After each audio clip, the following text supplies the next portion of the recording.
everybody, SonGoshuaku live for my review of Night 1 of WWE SummerSlam 2026. And right off the bat, I gotta say, this stage looked massive. It was really awesome. Really gave it that big-time SummerSlam or big-time WrestleMania feel. So, we're gonna kick things right off now with our very first match for the WWE Women's Championship, IYO SKY versus Liv Morgan.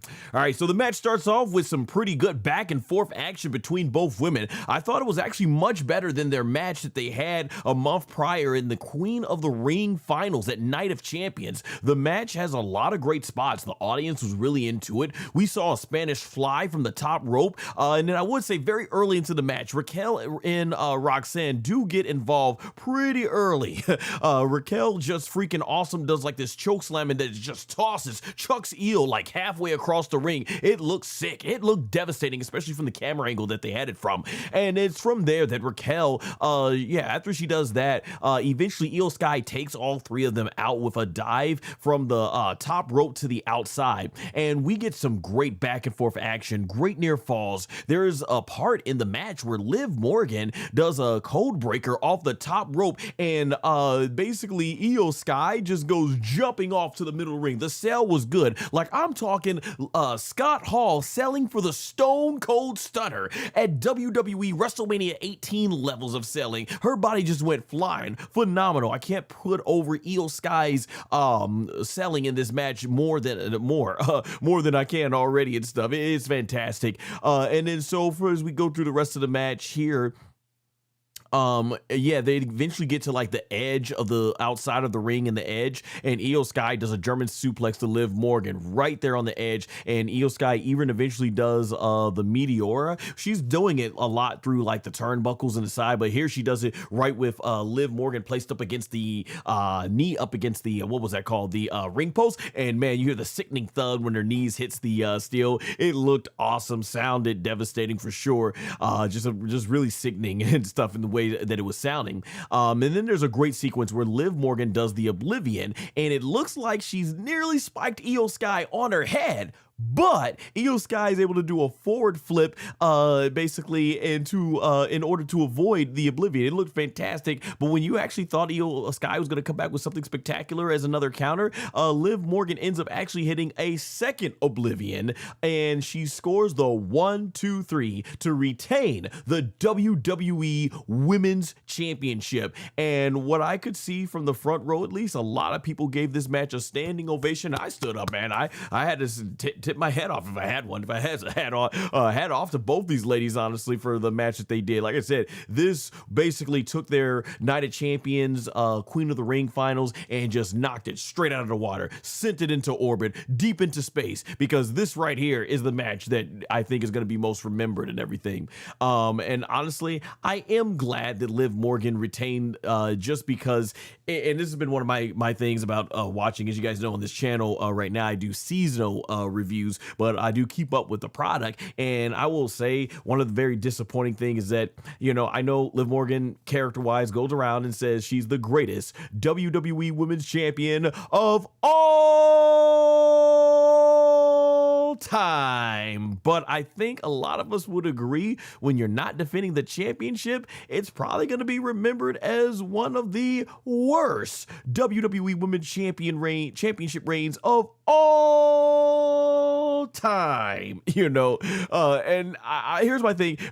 There's still time left to salvage this, but I just feel like storyline wise, Liv Morgan is tremendous as a talent. Nothing bad to say about her at all. And honestly, the booking, obviously it is what it is. And I do dig when Liv Morgan says that as her catchphrase and all that stuff and everything. I think her character work is phenomenal and stuff. But the problem here is they're coming up with these storylines where it's basically, well, all the women are afraid to challenge her for the championship. And it's like, what are you doing? That's like making the whole entire women's roster on Monday Night Raw look bad when you say stuff like that. And I just feel like, man, there's no reason why Liv Morgan couldn't have defended this world championship for the last several months that she was champion when she won it from Stephanie Vaquer at WrestleMania. Sure, plans changed. Stephanie got injured, and obviously by the fact that they didn't do this match, obviously by the fact that Stephanie Vaquer didn't show up for WWE SummerSlam or wasn't going to be cleared enough in time for WWE SummerSlam, it looks like it from an in-ring capacity, and even when they announced that they're going to run back back Io and Liv, it just said to me that, okay, we're not getting Stephanie nor Rhea Ripley at WrestleMania, at SummerSlam. But there weren't other women that they couldn't have done. They couldn't have pivoted, so much. Here's my thing. There's no shortage of talented women. I think currently right now, this WWE that we see right now, it has the greatest assembly of women talent, female talent than we've ever seen before. You've got a lot of rising up and coming stars like Lash Legend. You've got the current day stars like Rhea Ripley, Bianca Belair. Yes, she's on, her medical leave, both because of the baby and her finger recovering. But when she gets back, there you go. You've got veteran women like Alexa Bliss, Charlotte Flair, Bayley. You've got other, like I said, other more rising stars like Lyra Valkyria. You've got legends who periodically return that can still go, like Trish Stratus. You've got, and if you don't want to beat any of your current WWE superstars, you've got no shortage of talented women to choose from TNA. You have no shortage of talented women to choose from AAA. You have no shortage of talented women to choose from NXT or Evolve. You couldn't have found other women to just feed to Liv Morgan to put out there who she can have a great match with and then keep winning, and so that way she has a dominant reign. Like, yeah, that's something that I was just like shaking my head at, over the last 4 months, that it's ridiculous. I think that Liv Morgan is just now, as of SummerSlam 2026, almost 4 months after winning the championship, she is just now having her first televised championship defense. So had she lost here to IYO SKY, it to me really would have felt a lot like, man, it would have really felt like a lot to me. Oh, hold on. I'm sorry, I don't know if we have people in the chat. Let me okay, I don't know if we had people in chat. I'm gonna have to fix my my Caster Labs here. Let me finish up this point and then I'll go ahead and adjust. And the thing to me about it is with Liv Morgan is that had she lost here, it would have been devastating. Because in terms of remembering this is a great championship run, because it's like you didn't defend the title and then you just up and lost. Now it's like, okay, it's like, yeah, you can't really take that title off of her if you're still trying to make this title reign mean something. So I'm glad that they kept the title on Liv Morgan here. And hopefully now, if you're going to keep the title on her long term for the rest of the fall, make up that time you didn't with the spring and the summer. Have Liv now defending this title on a regular basis and things of that nature. So if you do have Stephanie come back and defeat Liv Morgan, it'll feel a little bit more special. Like, it means something to defeat someone who had a dominant reign. But I'll be honest too, with the way WWE had booked, a Triple H and his creative staff were booking Io's title reign last year in 2025, where she barely defended the championship. Or what is it? Jade Cargill, who only got like one title defense before WrestleMania, and Liv Morgan, who's not defended the title. When you're doing titles like this, where it's unlike Tiffany Stratton, who did defend the world championship and got some big wins over some notable legends and current day superstars, to me that actually does a lot to build you up more, especially as the women's champion. But yeah, they didn't do that with Liv Morgan. So I was like, either whether IYO SKY wins or Liv retains, if this is more the same, like if this is what we're going to get, no title defenses from Liv Morgan until Survivor Series. If this is more, it's like, it doesn't matter who wins this match and stuff like that. But when you get all that booking aside, shout out Liv Morgan. IYO SKY absolutely killed it in this opening match for SummerSlam. Kicked off SummerSlam night one to a really great start. Like I said, I thought both these ladies did a phenomenal job. I really enjoyed the match. Audience was really into it, and it's really well done. And yeah, I just want to see IYO SKY defend the championship on a regular basis. If it's still going to be a while before Stephanie Vaquer comes back, then hey, if that's the case, like I said, there's no shortage of women in WWE that they can put Liv Morgan up against and things like that. But overall, yeah, both these ladies absolutely did kill this match. They were fantastic. So our next match was the Usos, consisting of Jimmy and Jey Uso and Jacob Fatu, representing the Bloodline, versus Royce Keys, Solo Sikoa, and LA Knight. Yeah. Alrighty. So this match here, this was a pretty good match. Everybody got their stuff in, looked great, but the standout to me in this match was Solo Sikoa, who was absolutely hilarious. He was mocking Jey Uso, was like, he started doing the whole Jey Uso Uso yeeting thing, and Jay was just looking in the corner like, oh, I can't believe this mother effer, even if he is my younger brother, I can't believe this mother effer just did this. And the fans were getting into it, and after it stopped and the music stopped playing, fans were chanting Solo, Solo, and man, this was just hilarious. He was even mocking how Jacob Fatu loves to do his boogeyman struck and strut and ton and everything, his tribute to boogeyman and stuff. It was just great, and this goes back to what I've been saying a lot and everything. I tell my friends and stuff like this because I know this channel is seasonal with WWE content, but yeah, honestly, this whole bloodline stuff, I just feel like everybody's outgrown it, and I think that's a testament to the talents involved of everyone with the bloodline, is that everybody is so much better off than they were when they first started the bloodline. They don't need the bloodline anymore. They're good enough to be on their own. I think the Usos can be on their own. Roman can be on his own. Sammy, look at what he's been doing on his own. Jimmy and like Jacob Fatu definitely on his own before what they did hit with him earlier this year and stuff after WrestleMania and stuff. But it just feels like it's kind of going back to the same things with that. And my point is, if you look at Solo Sikoa in this match and how over he was with the audience, with his personality, he doesn't need the bloodline, which is what the story is. He doesn't want to go back, which is why he's teaming up with LA Knight. But yeah, they got something here with Solo Sikoa. And I've noticed this going back when they were trying to make him like Roman. It's like, Solo's got his own personality. He's got his own, he can be funny, he's hilarious, and he's good in the ring. And it's like, there's no need to try and make him like Tribal Chief 2.0. Let Solo be his own self, and I think there's great potential here as far as Solo as a babyface, and the fans are loving it and stuff. And I've always thought he's been entertaining, especially in the role.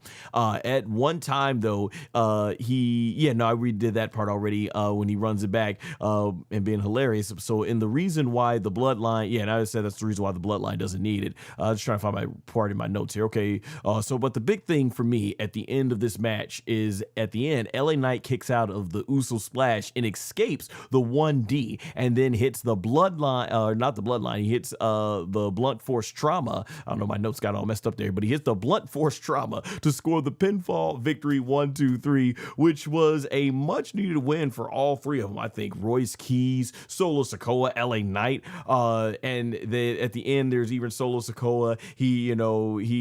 LA Knight and Royce Keys, they hug and everything. And Solo Sikoa was like, come on, bring it in, man, bring it in. And LA Knight's not like, all right. And they bring it in, they hug and stuff. And you could just see the genuine emotion. They enjoyed working together and stuff. And it plays through the characters. Solo Sikoa, putting the past behind him, making amends and all that stuff with LA Knight. Good stuff overall. It's going to be interesting to see where the follow-up is with the bloodline, because now does it mean Roman's going to go back to berating his family? Because we saw him before in the past when the bloodline failed, we saw how horrific he would treat his family. And are we going back to that? Which is like, I don't want to go back to that because I thought they did such a phenomenal job for the most part of Roman, even if he never apologized, as CM Punk mentioned many times in his match. Even if he never apologized, well, one of the things is Roman sort of kind of made up in his own way, his way of apologizing, saying he's proud of Jacob and Jimmy and all that stuff, and especially, Jay Uso and where he's come from. And it's like, to see all of them go from that bad blood to now getting back on good terms, why mess all that up and go back to where we were 4 or 5 years ago? Yeah, no need for that. No need for that at all. But yeah, this is great. And it was refreshing too, because I'm looking at this, I'm like, the bloodline doesn't need the win. So I'm like, yeah, give LA Knight that big win, give Solo that win, Royce Keys. So I think absolutely it's good. It is refreshing when you see the guys who could use the win actually go over. And so I really enjoy it, because I was actually thinking, okay, they're probably gonna have the bloodline going on, keep them strong for whatever. And I think that's the whole thing about this match. A lot of people I've been seeing complain a lot about that when it comes to this, is like the fans seem almost confused. They're not sure who to cheer. And you kind of feel that in the crowd reaction at times. They're kind of like, we like these guys, but then we also like these guys. And it's like, who do we cheer for? And I guess they're supposed to be the heels, but it's like, nobody's booing them, and I don't think maybe they're not doing enough to make them get booed, or maybe they're just doing the same old thing they've been doing, but you're just at that point where everybody loves and respects the bloodline and stuff. But they weren't really always getting cheered, booed anyways, even when they were definitely the for sure heels. But overall, yeah, I thought the match was good, and it did what it needed to do there.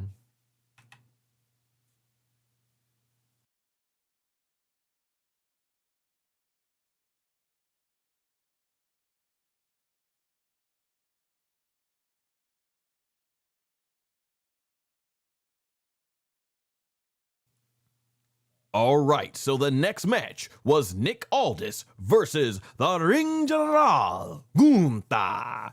All right, so having followed Nick Aldis' career, I haven't followed Nick Aldis' career that much. I did remember him though as Magnus in TNA, and so it was great to finally see him get his moment here in WWE. So the match right here, this is what I put in my notes. I said this was pro wrestling. This is a good pro wrestling match. This right here is pro wrestling. Like if you just want pro wrestling, guys in there doing the moves, and not just moves, but making every single move count, making sure that every single thing has a purpose in the match, the in-ring work, the psychology. Like this is about as pro wrestling as it gets, and I enjoyed every moment of it. This was, like I said, this was a really good pro wrestling match, and it's exactly what you got. And honestly, not even that story-wise, I thought this was actually perhaps the match I was looking forward to the most, because I thought story-wise this was built up the best. This is one of the best matches built up in SummerSlam, so I really enjoyed it and everything. And Nick Aldis through the match was getting a lot of "you still got it, you still got it," some chants like that. Obviously it looks like he never even lost it. So yeah, this was really good. I think for people who weren't familiar with Nick Aldis, this is definitely a good wake-up call for him to see, like, oh snap, there's a lot to this SmackDown general manager and everything and stuff like that. And so yeah, like I said, everything looked good, everything was crisp. Nick Aldis, he's doing kick-ups, impressive running power slams like the British Bulldog, which was kept mentioning on commentary that British Bulldog versus Bret the Hitman Hart Intercontinental Championship match from SummerSlam 1992 was huge influence on him, and you definitely see a lot of the influence here. We even saw the Texas Cloverleaf get broken out. So yeah, and it was getting a lot of great reactions. Nick Aldis did a very impressive standing vertical suplex where he muscles Gunther on up and slams, and that got like a big reaction. Gunther was hitting the power bombs, chopping Aldis, trying to get away, trying to get a lot of good heat on him. He even got in Mickie James's face, taunting her while she's right next to her son and everything. Of course, they're out there to support their respective husband and father. It was great to see Mickie James, WWE legend. Definitely someone, if she's not in the Hall of Fame, yeah, I feel like I thought she was in the Hall of Fame, but yeah, she's got to be in the Hall of Fame. They called her the legendary Mickie James, not WWE Hall of Famer Mickie James. So yeah, that was really cool there. And then after a lot of great wrestling action here, it was great, by the way, to see Chris Van Vliet, right there in the front row. He had an interview with Nick Aldis, and there's a part where Nick Aldis basically is getting emotional. He's crying. He's tearing up because he didn't think this moment would come in WWE, and he's hoping he doesn't let everybody down. And boy, I can say, looking at this match, he did not. Absolutely. This was a great professional wrestling match. Exactly what you were going to get if you were familiar with what these two bring to the ring. So that was really cool to see him being able to be in front row and see that match. You could see the genuine joy in Chris Van Vliet's oh man, I'm getting all tongue twisted. In Chris Van Vliet's face when he was right there in the middle row. But yeah, in the end, Gunther, he locks on the sleeper to Nick Aldis, and Nick Aldis actually reverses into the sleeper hold, but eventually Gunther is able to, he reverses into his own sleeper hold, but Gunther is eventually able to get him back into the sleeper hold. And then there's this one part where he gets up and he's trying to rally up and the fans are cheering and all that stuff, but eventually Nick Aldis gets tired, and unlike Goldberg and AJ Styles, they had Nick Aldis go the John Cena route, which was tap out. So he tapped out. I thought they were going to go ahead and sleep, and I'm always curious to see, are they going to do the 3-arm drop, like that, where they can build the suspense on the third, or are they going to just do the 1-arm drop and call it one and done, right? So yeah, Nick Aldis ends up basically tapping out, and Gunther walks away with his victory, which honestly I felt like he definitely should have. He definitely should have walked away with this victory, because in all honesty, with that being said, with Aldis walking away with the victory, while it would have been a great moment in terms of the live audience, we have to remember I'm always a big believer in WWE that as a fan just watching, you should book your wrestlers to justify the booking. If you book this guy, Gunther, which they did, to beat John Cena, beat Goldberg, beat AJ Styles, be the one to retire AJ Styles, that has to hold a lot of weight with it. And therefore, you really want to protect this guy. And a lot of people felt that, man, they didn't do that with Cody Rhodes. And it almost feels like they just want Gunther to be right at the cusp of that world title. But when it comes to like certain big stars, CM Punk, Cody Rhodes, probably even Roman Reigns if he eventually fights him and everything, we're not going to put Gunther that far. So that's kind of what it always feels like and everything. And some people feel like he's kind of cooled off since getting those big wins. So it's definitely something that was needed. He definitely needed to go over Nick Aldis, but I think Nick Aldis should have definitely impressed here. And on the post show, Triple H, he was gonna resign as general manager, but he said no, you're still here, general manager. He ripped up the resign contract that he had, or the resignation and stuff. The resignation. I can't speak tonight, right? It's almost like midnight. It is midnight here and everything. We're gonna still go ahead and get through this review. But yeah, he decided to say, no, you are still, he said, you're a man, and he shook his hand. He said, you're still going to be the SmackDown general manager. So hopefully Nick Aldis will wrestle again. Maybe it's a part-time thing, but yeah, I would love to see, I think he should come back. I would love to see him wrestle again and stuff like that. Obviously he still has a lot to offer, because I mean, yeah, he's still like in his late 30s, I think. Correct me if I'm wrong, but yeah, I'm still in his late 30s. So yeah, overall, this was really good. And we're halfway through SummerSlam at this point. It's like, man, this is really good. And I was really looking at how are they going to handle a lot of this, honestly. Were we going to get a lot of ads, and were we going to get a lot of this? And no, we didn't. We didn't get a lot of ads, thankfully. So I'm like, all right, night one of SummerSlam is definitely cooking more here.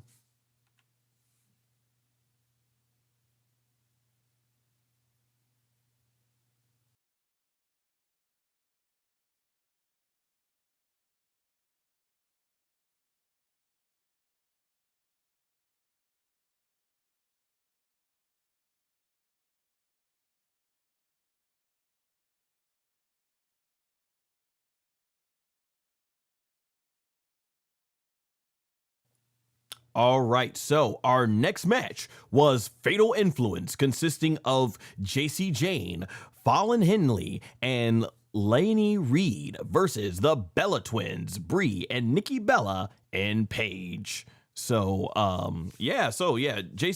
Jane, Fallon Henley, and Lainey Reed versus the Bellas, Brie Bella, Nikki Bella, and Paige, and all that stuff. So when it came to this match, all right, I would say that this was certainly not a bad match, but it was a match that I thought honestly didn't stand out compared to the other show.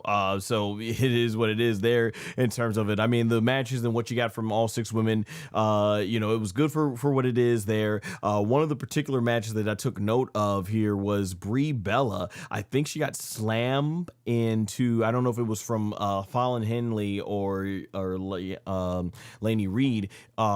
She gets slammed, I think shoulder first into the steel steps. I could be wrong on the spot. I'm just trying to remember off the top of my head because I didn't really get as much notes down as I wanted to for this match. And you'll notice that Brie Bella was favoring her shoulder throughout the rest of the match. And so, yeah, and you really start to see at the ending, like, oh, this is serious. There's no reason for her to keep selling that like that, the way she's selling it, almost, kind of. Because you could tell, like, certain wrestlers, they'll still do their moves and then continue to sell. But when they're in real big pain, they're going to struggle with trying to do certain things. So, yeah, that was the thing about this match. And overall, the one nice thing I'd say that was really good here was that JC Jane, she picks up the win by pinning Paige and everything. And so, yeah, Fatal Influence walks away with the win. Of course, Fallon Henley and Lainey Reed have the women's tag team championships. The fact they didn't put JC Jane in that ladder match for the women's world title match, just to even be able to have a showcase in there, I thought was crazy. But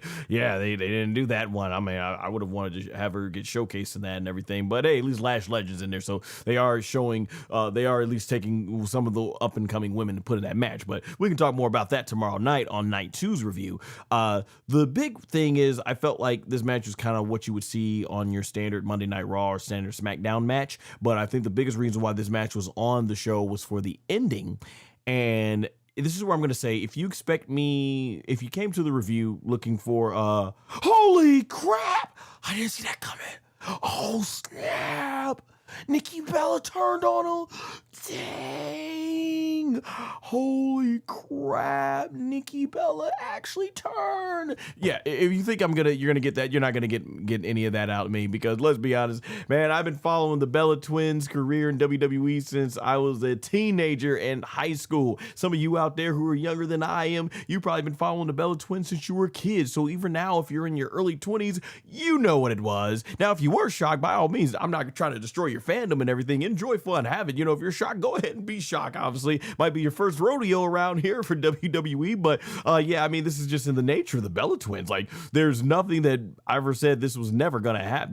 This wasn't gonna happen. I mean, even by history default, and I know it's been a while, but if I remember going back a decade ago, that was the big feud for a long time in the women's division around like that 2014, 2015 period. Like, I think mid 2014 to about early 2015, wasn't it? Paige and AJ Lee feuding with the Bella Twins, and that whole thing was going on. So it's like, yeah, even the last time we saw Paige wrestle, she wasn't exactly on good terms with the Bella Twins from a storyline standpoint. Obviously, we know they're close in real life and everything. But yeah, there we go. And it's like, you just kind of figured out, okay, Nikki and Brie were supposed to win the tag team titles. Didn't work out because of Nikki's injury. And so Paige comes in, and there she is. And it was great to see Paige return. And it's like, okay, once Paige and Brie lost the titles, and I thought they had a really good tag team run as champions. Once they lost the titles, like, okay, Nikki's probably on her way back. Thus, Nikki does come back. And I figured, okay, Paige is probably going to lose. Paige is going to lose this match, and Nikki and Brie are going to turn on her for taking the loss. And that's exactly what happened. You could just read this, like, you know, this is not too much different than what happened at SummerSlam. What was it, back in 2013? Was it? No, not 2013. It was SummerSlam 2015, almost 11 years ago, right? Nikki turning on her sister Brie. Like, this is what happens with the Bella Twins alive and everything. So yeah, saw it coming by, and I was like, okay, I think this might be setting up. Maybe AJ Lee's going to return back again on a part-time basis and team up with Paige, and they're going to run that back. But whatever plans they did have, Triple H mentioned on the post show, they might have to actually pivot. Because as it turns out, Brie Bella indeed is injured. A guy who was a journalist at the post conference asked Triple H, and Triple H did not even hesitate. He was like, yeah, she's definitely injured. He said that's all he knows. He said she's at the hospital getting the scan done, see what's wrong with her shoulder, but it doesn't look good. And it's crazy to think, I know this was probably in their plan, but it almost feels like maybe now they should have pivoted. And maybe they didn't know at the time how bad Brie's shoulder was, but maybe they should have pivoted, and it'll be a thing where Paige is going to stick with the Bellas this time, and it's just going to be Nikki and Paige teaming up. But it's like, oh man, they just did this heel turn, and now it's going to probably be Nikki one-on-one feuding with Paige and stuff. Because you even saw in the beatdown, Brie didn't get that much into it. She was holding her shoulder, and she did a few stumps to Paige, and that was it, and stuff like that. But she didn't like really start laying things in like Nikki Bella was. So unfortunate. Hope Brie Bella is able to get better soon. And yeah, it's crazy, man. We finally got Brie Bella back this year, and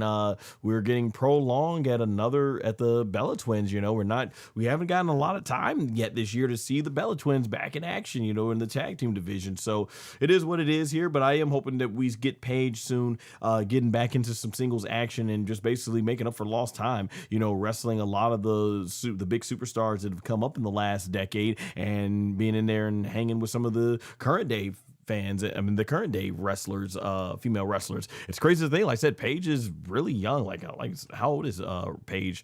Like, I don't even think she's 30 yet. Let me look it up. WWE star Paige. Yeah, she's 33, so she's very much still, you know, she's pretty much the average age as most of the women on the roster and stuff, and that's just show you how early it's been since how young she had to retire and things of that nature. But yeah, I mean, match was what it is, and you could even tell with the audience, the crowd heat, the audience, they were trying to preserve their injury. They were trying to preserve their energy for the next two matches that were to come. But hey, this did what it did. We'll see how they pivot from here. At this point, like I said, I can only think that we're headed towards a Nikki Bella and Paige feud. And it's basically, the storyline's probably going to come out like the Bellas were basically full of BS. They were just using Paige, and then once Nikki got her spot back, boom, they're going to throw her to the side like she's nothing and stuff, and we'll see how it goes there. So yeah, I'm interested to see where they go with it.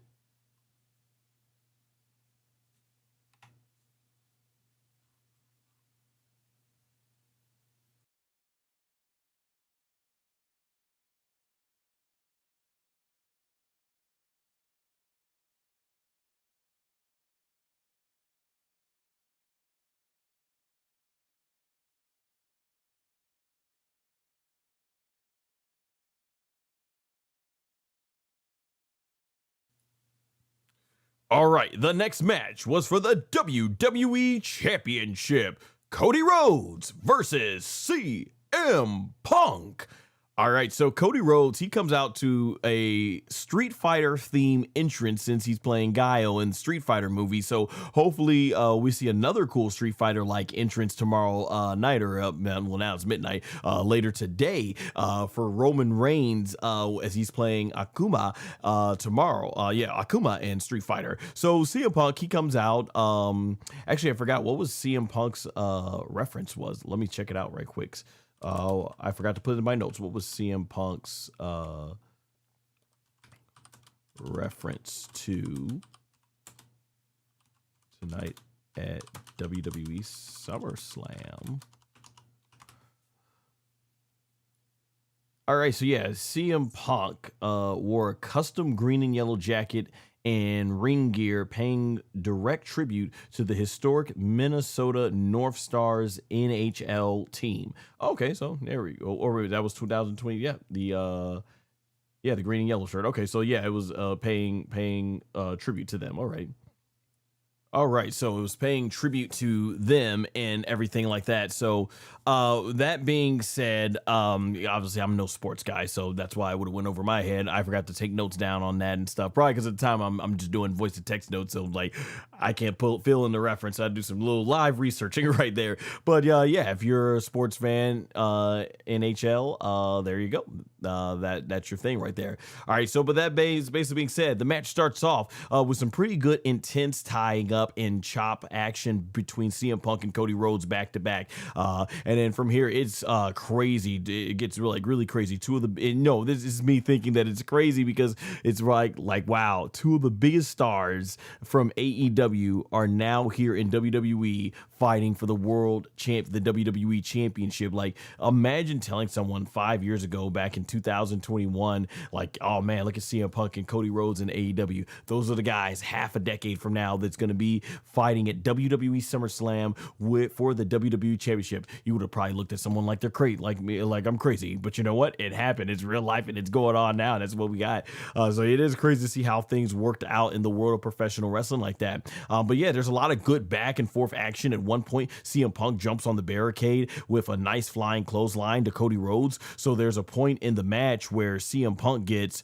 and I think either a kick or a knee on Cody Rhodes, and it buckles his knee. And this would play into the role of the match later on with CM Punk's knee. He's able to still land his running knee strike in the corner, but before he can do the bulldog, Cody Rhodes stops CM Punk in his tracks and drops him on his knee, does the whole knee breaker move, and from there, Cody Rhodes starts to work CM Punk's left knee. So this has become a big factor in this match. Cody Rhodes just starts going to work on CM Punk's knee from the part of the match, just twisting it everywhere, putting him in leg locks and stuff like that. Now, at one point, Cody Rhodes goes for a disaster kick, but in midair, before he can land it, once he turns around, CM Punk hits a big boot, shutting Cody down quick. You start to hear the fans do the dual chants, "Let's go, Cody Rhodes," saying, "CM Punk, Cody Rhodes, CM Punk, Cody Rhodes." So yeah, it was getting really loud. Like I said, they were saving their energy for this match compared to the last match. So CM Punk, he's able to eventually push Cody Rhodes when they're both battling on top of the top rope, and once he pushes him off. Once Cody is pushed off, CM Punk hits the go to sleep while still appearing to sell the leg, and he does make a subtle change when he's selling. He starts shaking his leg. He goes for go to sleep, but Cody Rhodes is able to elbow him in the face and get him down and hit him with the Cody Cutter and gets a 2 count. Now Cody Rhodes eventually makes his way all the way to the top rope and does a twisting Cody Cutter, landing in about the middle of the ring and hitting CM Punk, but Punk kicks out at 2. But there's a really smooth counter, and I thought this was really smooth, where CM Punk does a go to sleep to Cody Rhodes, but right before Cody's face hits his knee, once Cody lands on his feet, he grabs CM Punk by the knee and sweeps under his other leg that's still standing and turns it into a figure 4 leg lock. Transition was smooth AF. Man, it was good stuff.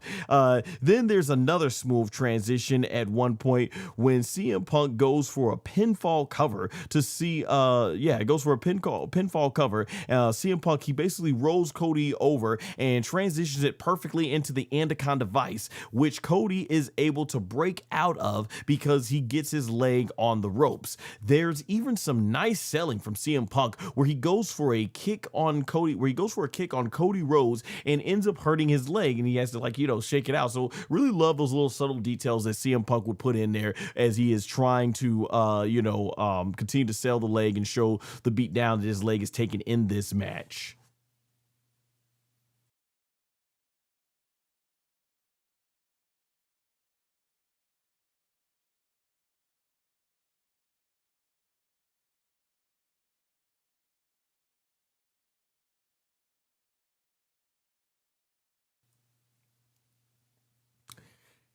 And then there is a part, basically you hear him yell out. Yeah, you hear him yelling out in pain, and then he talks, then he has to tough it out and goes back to delivering a bunch of big knee shots to CM Punk. To Cody Rhodes. And that's what CM Punk is doing. He's the one toughing it out, yelling out in pain and things of that nature in the corner. And that's where he gets Cody Rhodes down in the corner with all those devastating knee shots right to the bottom corner turnbuckle. Now, at one point in the center of the ring, Cody Rhodes goes for a spinning Anaconda Alabama slam, but before he can land it, CM Punk lands on his feet and takes Cody Rhodes down to put him in the Anaconda Vice right in the middle of the ring. Now, Cody Rhodes takes his leg and eventually forces CM Punk to let go of the Anaconda Vice, and when CM Punk tries to tie up Cody's legs to go into a pinfall, which he does successfully get over Cody is able to just go ahead and bridge up and reverse it into the crossroads for another very near fall.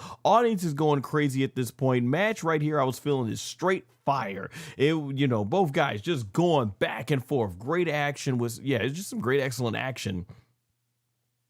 Now, eventually, CM Punk does a moonsault, which is something he hasn't broken out in quite a while, and he does very rarely, and it looked like he whacked Cody in the head almost way down. Like, when Cody, he missed his whole upper body, and his knee almost came right crashing down on Cody Rhodes' head. And Wade Barrett, he does a good job trying to cover up for it on commentary, saying that Cody Rhodes was able to move mostly out of the way. But yeah, Punk nearly looked like he took Cody's head off with that one.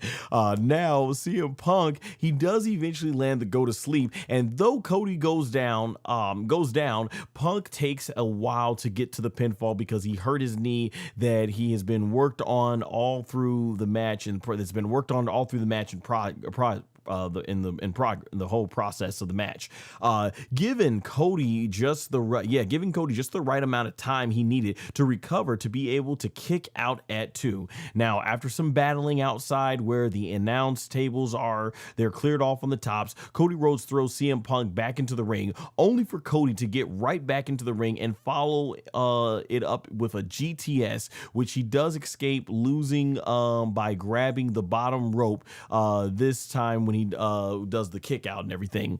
CM Punk then puts Cody Rhodes onto the English announce table and goes to the top of the rope in the ring. You could just tell the way Cody Rhodes is looking at CM Punk like, oh, he's gonna miss this. So CM Punk, he jumps into the air for the flying elbow from the turnbuckle to the announce table, but Cody Rhodes gets out of the way and CM Punk lands leg first onto the announce table, and I was afraid. That got a big reaction. It's like, oh my gosh. I was like, oh snap, I hope he didn't snap his leg or something like that. Yeah, he landed leg first, but it looked like it was all part of them working into the match, just working it out into the match.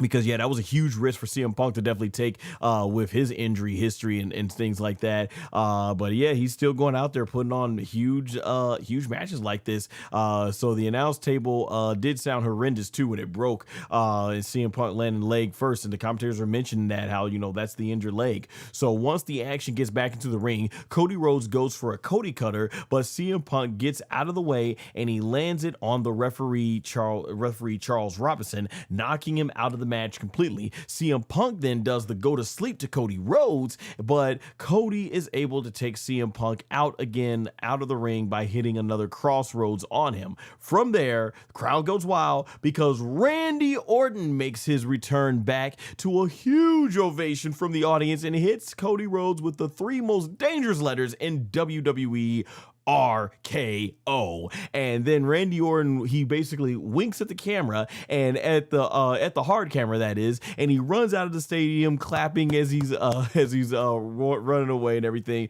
Fans love seeing it, and that's the thing about Cody Rhodes. Even though the fans love him, Cody Rhodes is to the point where he's not so beloved as a babyface, where if Randy Orton's being a complete jerk of a heel, fans are still wanting to cheer him, and we saw that throughout the WrestleMania place and everything like that. So from here, CM Punk, he gets back in the ring and lands another go to sleep to Cody Rhodes, and Charles Robinson crawls over and does his good old classic Earl Hebner slow 3 count where it's like 1, and then it's like 2, and you would always have Jim Ross on commentary, no, not this way, not this way, not this way, and then 3, and he's like, damn it, that no good SOB, he cheated, and all that stuff. So yeah, CM Punk retains the WWE Championship, which I gotta be honest, came as a shock to me. I'm thinking, okay, I don't think there's another PLE, correct me if I'm wrong, but in 2026, I don't think there's another PLE for when they end up doing their next I don't think there's another PLE for when they end up doing their next show. Their next show until after the Street Fighter movie. So I'm thinking, okay, they're gonna want Cody Rhodes to get that WWE Championship, have Roman Reigns the world champion, and have them go into like those movie premieres as the world champion, so they can say these are our 2 big superstars that are both our world champions representing the brand, and they're both in the Street Fighter movie. But yeah, looks like I got that one completely wrong. So I guess there's still time. It's like October 16th, or at least sometime that the movie comes out, so they still got time to put that title on Cody Rhodes. But yeah, I did not see that coming. I thought maybe they'll put it on there, but truthfully, it didn't matter who won. Cody could have won. CM Punk could have won. The thing about this is both guys are already firmly established as WWE main eventers. Both guys have had lengthy world title reigns for the championship, and it's like, yeah, it could have gone either way, and that's what we got out of there. It could have gone either way, and there's what we got. So, I'm cool that CM Punk won. It is what it is there. CM Punk is still the champion, and so we'll see how things go from here. Looks like they're going to go ahead and continue the Cody Rhodes and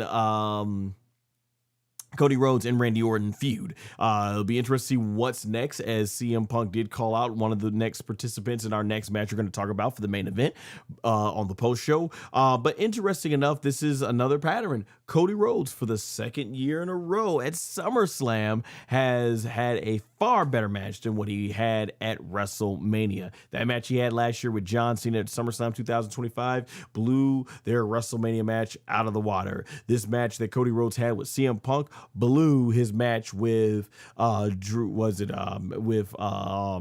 Orton out of the water. So yeah, it was interesting.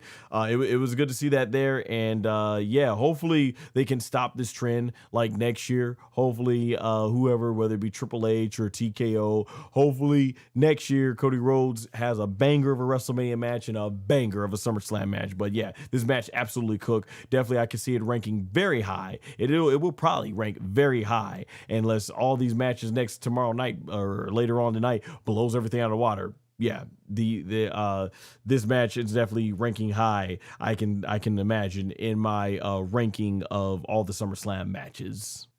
All right, it is now time for our main event, Hell in a Cell. Brock Lesnar versus Oba Femi. All right, so Oba Femi comes out to a huge reaction. Audience is constantly, doing the Oba strut, saying, Oba, ooh, Oba, ooh, Oba, ooh, basically and all that stuff and everything. So that was really, really cool. And then from there, they milk the crap out of the audience for quite a while. And Brock Lesnar, he comes out wearing elbow pads, which is something we haven't seen since the Ruthless Aggression era. So yeah, all those who grew up with Brock Lesnar back in the early 2000s, you already would know that and stuff like that. So Michael Cole, I thought he did a great job job on commentary. He was mentioning how he gave a shout out to Taz, who would always, and growing up, you know, as a teenager watching SmackDown, you would always hear Taz go ahead when Brock Lesnar's music hits. He would always come out and say, "Well, here comes the pain." You know, the way he would do that, man, that was good. That was classic. That was awesome, Michael Cota, to go ahead and shout out Taz like that. So yeah, when Brock comes out, he also mentions Brock's history in Minnesota, from basically winning the NCAA championship, winning the WWE championship there, even trying out for the Vikings, and then also he mentions how the history. This is the second Hell in a Cell match in WWE SummerSlam history. Is the first one was in 2008, Undertaker against Edge. I remember that. And they even mentioned the 2 Hell in a Cell matches that he had with Brock, that Brock Lesnar had with the Undertaker, going back to the first one at No Mercy 2002 and the second one at Hell in a Cell 2015, both which were excellent Hell in a Cell matches. So yeah, it's really cool. And this is one of the things that I've really enjoyed about Triple H taking over, is that they just would not acknowledge that type of history. When they had that second match, WWE did not acknowledge that there was a first match, No Mercy 2002. They also treated like this is just a trilogy between The Undertaker and Brock Lesnar. Didn't acknowledge their earlier rivalry from the Ruthless Aggression era, and Triple H even acknowledged that. And I'm glad they do, because it just gives more credibility. Like, that's a big deal to have defeated The Undertaker twice in Hell in a Cell and things like that. So yeah, that was awesome. So Alicia Taylor, she does the introduction for Oba Femi, but Paul Heyman, he takes the mic from her and does the introduction for Brock Lesnar. He mentions how Brock Lesnar is fighting out of the University of Minnesota, which gets a huge pop from, of course, the Minnesota audience and everything. I was actually there in Minnesota a few months ago and got to check out the Mall of America, including the spot where the first ever WCW Monday Night Nitro took place. I do have it on video and everything, and I'll eventually get around uploading it. Just been super busy on my main Dragon Ball channel, but yeah, I'll eventually get around to uploading the footage to share here. But yeah, I have been in step foot in the place where big professional wrestling history took place. It was really awesome. Well, getting back to the match here, Oba Femi, he comes out hot on Brock Lesnar, just running basically with the forearms into the turnbuckles, but Brock Lesnar eventually is able to get out of the way, and he delivers 3 German suplexes to Oba Femi, but Oba Femi, he pops back up, no-sells them, and clotheslines Brock right over the top of the rope, and Brock's body the momentum ends up taking Brock into the cell.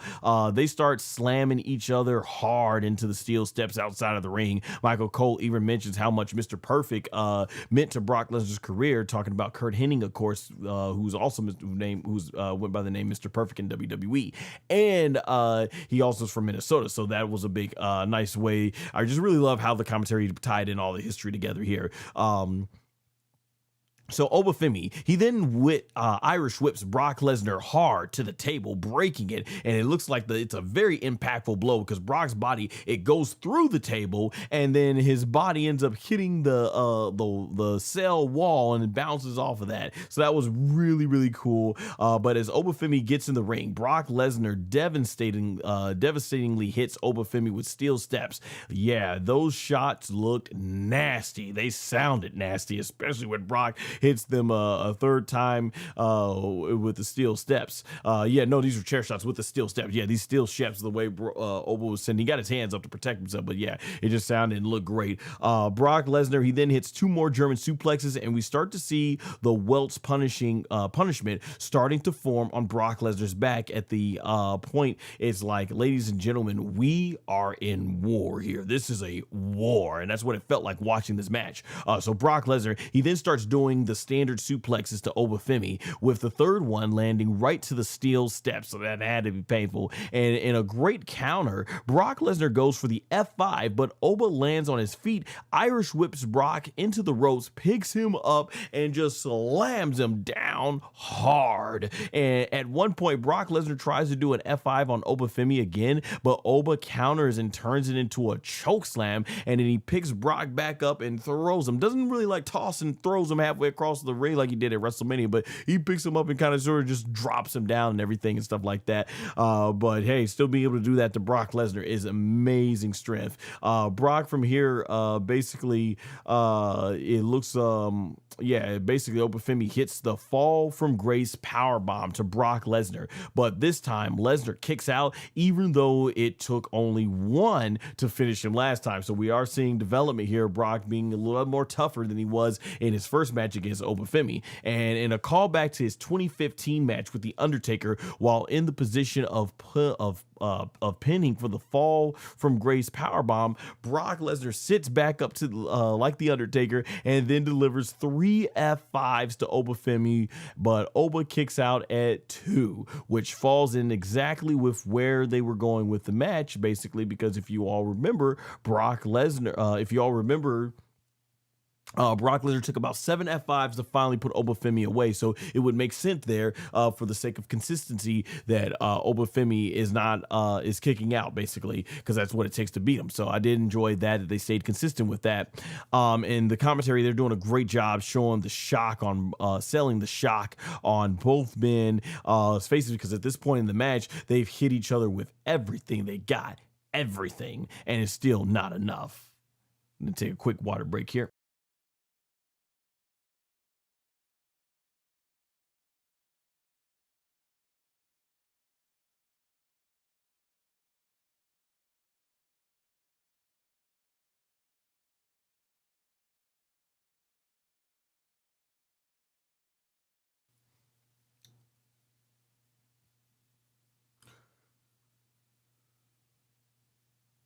All right, and then another callback from the 2015 Hell in a Cell match with The Undertaker, Brock Lesnar, he pulls apart the canvas, so he takes off the mat padding and everything, and another great moment, callback to his, this is another great moment in the callback to his match in Hell in a Cell. Brock, he gets the F5, but Oba actually, he gets the F5, so at this point, Brock has Oba on his shoulders, and he actually turns Oba around and reverses it into a tombstone pile driver right to the exposed wood part of the ring. But Oba and Brock does the whole pin, that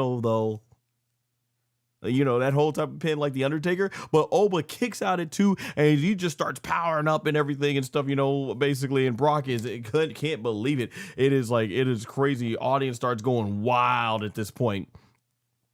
As that gets a huge reaction from there, and so Brock, from there, he gets the steel chair up, and Oba just boom blasts the steel chair right out of Brock Lesnar's hand. Brock just starts selling. He's like, oh man, he can't. And his hands are stinging from there. So man, that looked just really super powerful. And it's from here that Oba Femi then gets Brock Lesnar into the fall from grace powerbomb, and 1, 2, 3, your winner, the ruler, Oba Femi. Now, I actually was shocked. I was hoping that Brock Lesnar was going to lose this one, because I'm like, if they don't have Oba Femi do this, then what is the company doing here? What is the company doing here, right? What is WWE doing here? But it almost looked like, and with the expose, I almost wondered, it looked like, because you see there's a point where Brock Lesnar's laid out and he looks over at the wood and then he just goes back to selling. There's a thing where I was wondering, was he supposed to pick him up and walk over to the wood and then go ahead and do the fall from grace powerbomb, which I'm pretty sure would have sucked for both of them, right?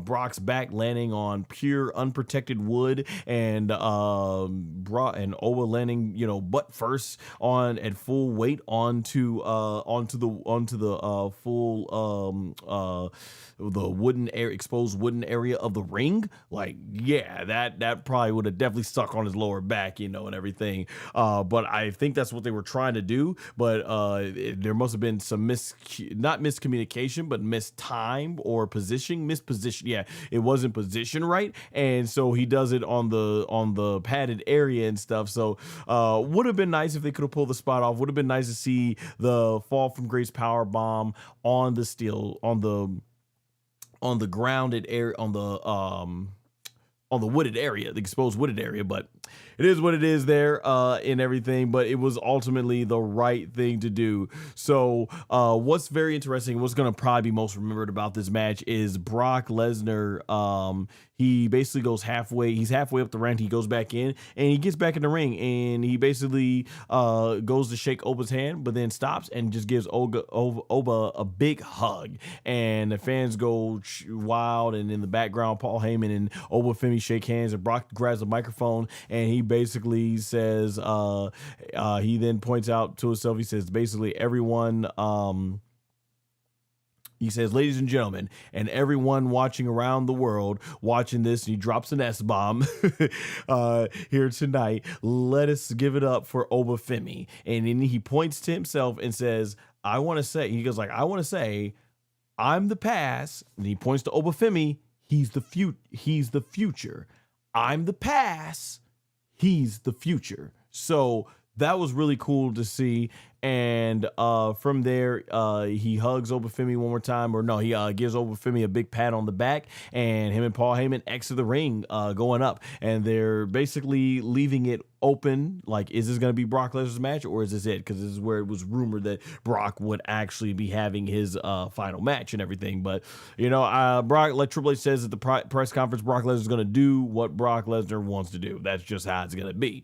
So from there, essentially, Oba Femi, he's celebrating in the ring, and we get to basically see Oba Femi as he gets onto during the post show. He's interviewed on the press conference ramp, and he says deep down inside he knew Brock Lesnar respected him, and he says deep down inside he knows he said deep down inside Brock knows that Oba Femi respects Brock Lesnar. So that was really cool to see and everything like that. And even on the press conference, Oba Femi was on fire, talking about how he, like CM Punk, he said something along like, yeah, you've got good talent. You've got good talent. He said, yes, you are gifted on this mic, but you are gifted on this mic, but I am gifted too, and your bombs can't save you from Oba Femi. Something along, like he said something along those lines. Like, the man has just I can't do the accent, but yeah, the man has such a commanding vocal presence on the microphone. So I thought that was good. So they're teasing Oba Femi and CM Punk. Hopefully we'll also get Oba Femi versus Roman Reigns. So we'll see him. And the way they were talking, he still has that championship match. So hopefully hopefully this wasn't him just giving up his championship match and he's just postponing it to a later time. So I'm interested to see where they go from there. And I think it was Peter Rosenberg had said, can we put an end to the whole thing about, Brock Lesnar just shows up to work to beat up people and leave? And Oba Femi basically mentions how, yeah, he's a father too. Brock's a father, and he is human. He's superhuman, but he's human nonetheless. And he essentially just thanks Brock Lesnar for everything that he's done for him. Triple H at a press conference said that Brock recently in an interview said that Brock Lesnar certainly was getting behind Oba Femi and everything, and really believed in Oba Femi and was spending hours and that much time with him and stuff. And yeah, and he basically Oba Femi puts down like the whole idea that Brock Lesnar does not care. The whole idea that Brock Lesnar does not basically, he doesn't care essentially unless about the business. He just wants to show up, collect his paycheck, and leave and everything. So that's really good. And as someone who's seen some of Brock Lesnar's interviews in like the 2000s, there was one time he's being interviewed about Kurt Angle, and he's like, oh, Kurt Angle, he hit me hard, and I came back and hit him hard and everything. And he always defended the pro wrestling business. Like when someone wanted to call it fake or anything, he saw it with Dana. He's like, he called Dana White out when he was with WWE. So at the end of the day, Brock Lesnar, you can tell, does love the business and everything. And you can see the effort he put into making Oba Femi look like the big star. I still stand by what I said earlier this year. I don't think, and I didn't say it on this channel, but I was telling my friends and stuff, I thought Oba Femi should have won. Oba Femi should have won the second match. I don't even think there was a need to go ahead and do the next match, but if you're going to do that match, you could have had Oba Femi beat Brock Lesnar there, and then Oba comes back and beats him again here in Hell in a Cell, and almost just play it just like the way they did for the match they did at Survivor Series with Oba Femi. Was it? Yeah, they did that. No, not Survivor Series. They did it with the trilogy match with Triple H and Batista, where Batista Batista beat him at WrestleMania. Then at Backlash, he beat Triple H again, and then he gets in Hell in a Cell. And Triple H, I remember on the DVD saying, like, people are going to be like, oh, there's no way he'll beat him in this time. And he did. And he was the first person and only person for the longest time, I think, to beat Triple H for 3 PLE matches at the time, pay-per-view matches straight. So, yeah, I thought Oba Femi, they could have given him that big treatment. Have Oba Femi be the one to dominate and defeat Brock Lesnar. So now that it looks like, but they didn't go that route, but still, it all worked out in the end. Brock Lesnar lost at WrestleMania SummerSlam. He lost the 2 matches that counted the most when it came to Oba Femi. Now, when it comes to this whole endorsement, it was really cool because it just reminded me of like Brock Lesnar essentially getting passed the torch from The Rock, you know, just the way The Rock took care of Brock Lesnar to get him to project his career as one of the biggest superstars of all time. I feel like that's what The Rock can do for someone like Brock Lesnar and things like that.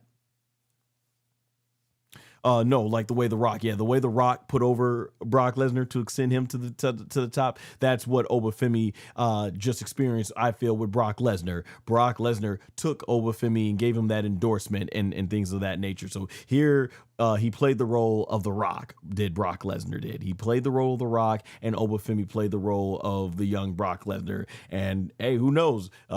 Maybe a couple of decades from now, we can see Oba Femi doing the same thing for whatever young and upcoming talent is there, or at least maybe in the next 10 years or however long Oba Femi plans on doing this.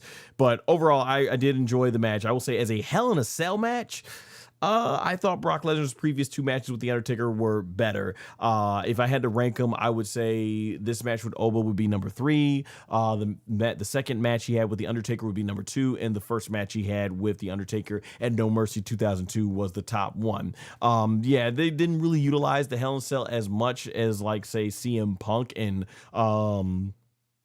Drew McIntyre did back in 2024, but the action that we did get inside Hell in a Cell was good. I thought this was the best of Brock Lesnar and Oba Femi's matches, and I can say their matches progressively got better. Even with Brock winning that last one, I still thought it was better than their WrestleMania match, even though the first one had the right outcome. So yeah, Brock Lesnar and Oba Femi, they worked really good together. This is really great. Brock Lesnar even, you know, doing a lot of call outs to his, a lot of callbacks to his matches with The Undertaker. So that worked really good. Overall, it was a really good main event match that I think delivered action-wise as far as what was going on inside Hell in a Cell. And looking at everything overall, I would have to say SummerSlam Night 1, it absolutely cooked. SummerSlam Night 1 absolutely cooked. All the matches were good to, I would say, even great, particularly when we get to the last couple of matches, but everything went down. And sometimes with WWE, you get a really good, strong Night 1, but then you don't get a good, strong Night 2. And I'm hoping that this momentum continues. Hopefully Night 2, you let the men and women go out there, do their thing, no head scratching booking decisions, let them go out there clean, win the match. And I'm like, if that's the case, then I think we're looking pretty good. I think we are looking pretty good, and hopefully Night 2 ends up delivering. But Night 1, excellent. I thought Night 1, it was a blast. So much better than WrestleMania 42 Night 1, and that is for sure. Alrighty, so that is my review of WWE SummerSlam 2026. Let's see if they got anything going on in the chat. No, it's midnight, plus this channel's nowhere near the level of subscriber count as my other channel. But for those of you that did tune in, I do appreciate it, and especially in the horizontal feed and all that stuff. So thank you all so much for coming on out. And as mentioned, like I said, I will actually be back tomorrow night with my review of WWE SummerSlam Night 2 for 2026. So until a little bit later, guys, later today, take care. In the meantime, you can follow more of my content right there on the screen, as well as go into the pinned comment and description below to follow me on all my socials. So until next time, guys, take care.